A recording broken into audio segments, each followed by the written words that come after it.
Go ahead. Okay. So, sir, question po ulit. There is this bill. I think you're one of the first ones who filed it in the House.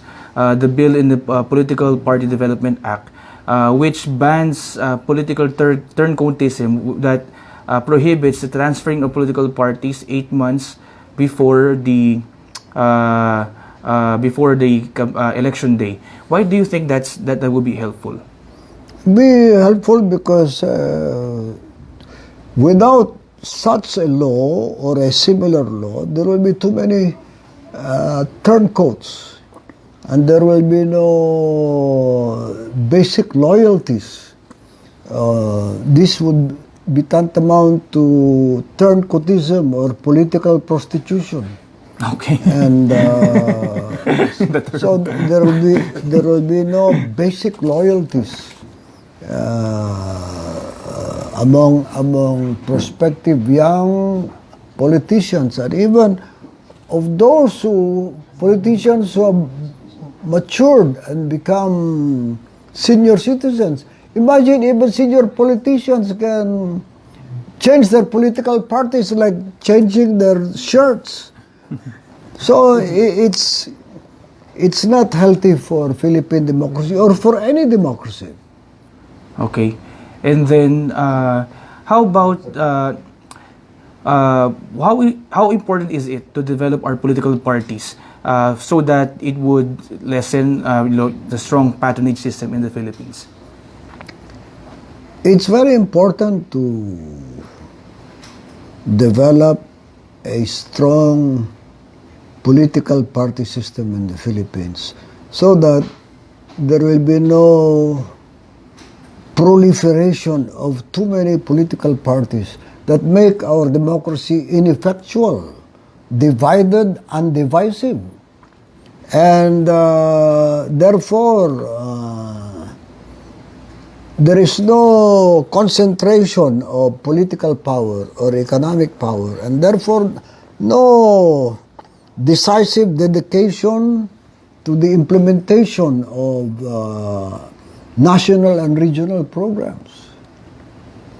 If there are just too many, there is proliferation of many political parties, then they become ineffectual.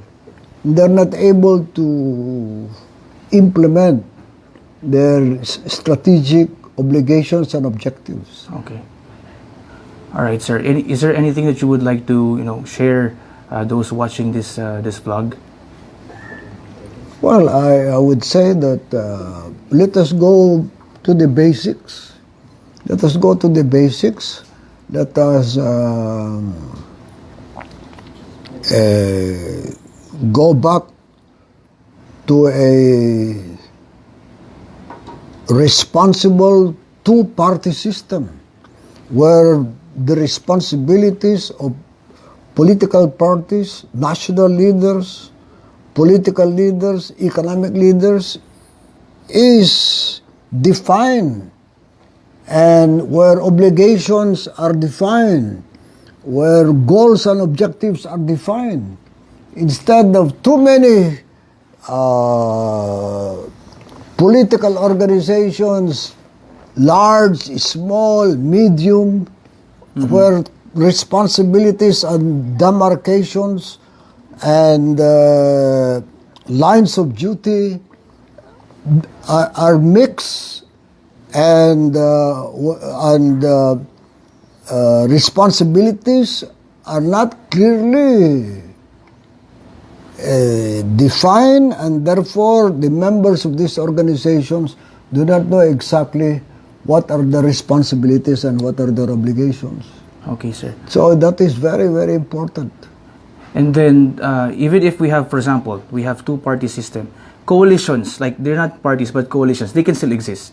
They can still exist because there will still be other smaller political parties, because you cannot also legislate against them. So the idea is for the smaller political parties to coalesce with the one or two of the major parties, so that again, the lines of responsibility are defined, and the smaller parties will have also better protection and access to benefits that are available to the larger political parties. All right.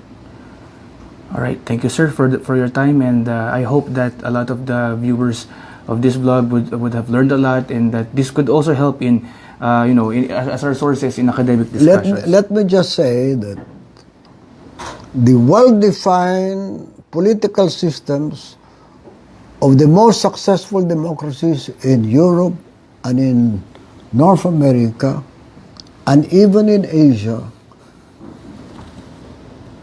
are in those countries where the two-party system or close to the two-party system are in effect and operational. But in the governments, in the countries or nations where there is a proliferation of small parties,